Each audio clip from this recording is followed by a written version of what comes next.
ನನ್ನ ಭುಜದ ಮೇಲೆ ಮಲ್ಕೋ. ಯಾಕೆ? ಏಯ್, ತಪ್ಪು ತಿಳ್ಕೊಬೇಡ, ಏನು ಮಾಡಲ್ಲ ಆಯ್ತಾ? ತಪ್ಪು ತಿಳ್ಕೊಬೇಡ, ನಿಜವಾಗ್ಲೂ ಏನು ಮಾಡಲ್ಲ. ನನ್ನ ಭುಜದ ಮೇಲೆ ಮಲ್ಕೋ ಬಾ. ಮಲಗೆ ಮಲಗೆ ಗುಬ್ಬಿ ಮರಿ, ಕೊಡಿಸುವೆ ನಿನಗೆ ತುತ್ತೂರಿ, ಮನೆ ದೇವರಾಣೆ ನೆರಳಾಗುತ್ತೀನಿ. ಇಷ್ಟ ಆಯ್ತು.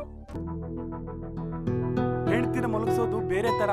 ಅವೆಲ್ಲ ರವಿ ಮಾಮ ಅಭಿಮಾನಿಗಳಿಗೆಲ್ಲ ಗೊತ್ತಿರತ್ತೆ. ನಾನು ಹೆಂಗ್ ಮಲಗಿಸ್ತೀನಿ ಅಂತ ನಾನು ತೋರಿಸ್ತೀನಿ. ಬಾ ಜನವಿ. ಏನೋ ಇದೆಲ್ಲ? ಇದು ಜೇನುತುಪ್ಪ ಮತ್ತೆ ದ್ರಾಕ್ಷಿ. ಏನಕ್ಕಿದು? ಹೆಂಡ್ತಿ ಗಂಡನಿಂದ ಜೋಲಲ್ಲಿ ಎಕ್ಸ್ಪೆಕ್ಟ್ ಮಾಡಲ್ಲ, ಜೋಕಲ್ಲಿ ಹಾಡಕ್ಕೆ ಮಗುನ ಎಕ್ಸ್ಪೆಕ್ಟ್ ಮಾಡ್ತಾಳೆ. ಆ ಮಗುನ ಪಡಿಬೇಕಂದ್ರೆ ಸ್ವರ್ಗಕ್ಕೆ ಹೋಗ್ಬೇಕು. ಸೊ ಸ್ವರ್ಗಕ್ಕೆ ಹೋಗ್ಬೇಕಂದ್ರೆ ಈ ಜೇನುತುಪ್ಪ ಮತ್ತೆ ದ್ರಾಕ್ಷಿ ಬೇಕು. ಅದಕ್ಕೆ ಬಂದ್ಬಿಟ್ಟ ಅಲ್ಲಿ ನರಿ ಬುದ್ಧಿ ತೋರ್ಸಕ್ಕೆ. ಕೈಗೆ ಟಿಕ್ತಾರ ದ್ರಾಕ್ಷಿ ಹುಳಿ ಇದ್ದಂಗೆ ಬಂದ್ಬಿಟ್ಟ ಅಲ್ಲಿ ನಂದೆಲ್ಲಿ ಇಡ್ಲಿ ಅಂತ. ಇದು ಪಕ್ಕ ಕಬ್ಬಿನ ಜಲ್ಲ ಕಣ.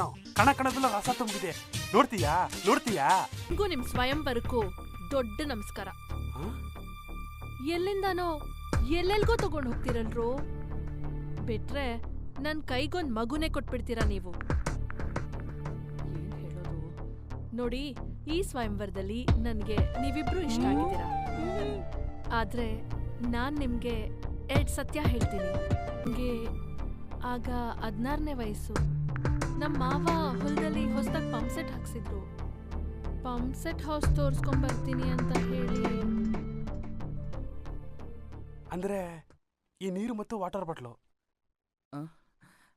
ಆಗಿನ್ನು ನಿಂಗೆ ತಿಳಿದೇ ಇರೋ ವಯಸ್ಸು.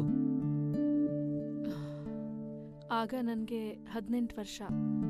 ಊಟಿಗೆ ಟೂರ್ಗೆ ಅಂತ ಹೋದಾಗ ನಾನು ನನ್ನ ಫ್ರೆಂಡು ಲಾಸ್ಟ್ ಸೀಟಲ್ಲಿ.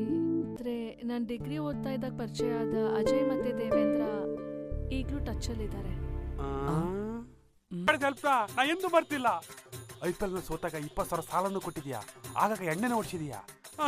ನೀ ಮಾಡಿದ ಹೆಲ್ಪ್ 1-2 ಮಗ. ನೀನು ಜಾನವಿನ ನೀನೇ ಮದುವೆ ಆಗೋ. ನಾನು ಬರ್ತಿಲ್ಲ. ನಾನು ಚಿಕ್ಕವನಿದ್ದಾಗ ನೀನು ಚಟ್ಟಿ ಕೊಡ್ತಿದ್ದು, ಕಬ್ಬಿನ ಗದ್ದೆಯಲ್ಲಿ ನಾನು ಕದಿಯಕ್ಕೆ ಹೋದಾಗ ಸಿಗಾಕೊಂಡಿದ್ದು, ಅವಾಗ ನೀನು ಬಂದು ಕಾಪಾಡಿದ್ದು. ಮಗ, ನಿನ್ನ ಋಣ ನನ್ನ ಮೇಲಿದೆ ಕಣೋ. ನಿನಗೆ ವಯಸ್ಸು ಬೇರೆ ಆಗ್ತಿದೆ. ಜಾಹ್ನವಿಗೆ ನೀನೇ ಕರೆಕ್ಟು. ನನಗೆ 16ನೇ ವಯಸ್ಸಿನಲ್ಲಿ ನಾನು ಯಾವ ಮಾವನ ಜೊತೆ ಹೊರಗಡೆನೂ ಹೋಗಿಲ್ಲ. ಹಾಗೆ 18ನೇ ವಯಸ್ಸಲ್ಲಿ ನಾನು ಯಾವ ಊಟಿಗೂ ಹೋಗಿಲ್ಲ. ಡಿಗ್ರಿ ಮಾಡೋ ಟೈಮಲ್ಲಿ ನಂಗೆ ಯಾವ ದೇವೇಂದ್ರನ್ ಜೊತೆನೂ ಟಚ್ಚೂ ಇಲ್ಲ. ನನಗಿರೋದು ನೀವೇ ಗಂಡ್ಮಕ್ಳು ಅಂತ ಫ್ರೆಂಡ್ಸು. ನಿಮ್ಮನ್ನು ಬಿಟ್ರೆ ಯಾವ ಗಂಡ್ಮಕ್ಳ ಜೊತೆ ನಂಗೆ ಪರಿಚಯ ಇಲ್ಲ.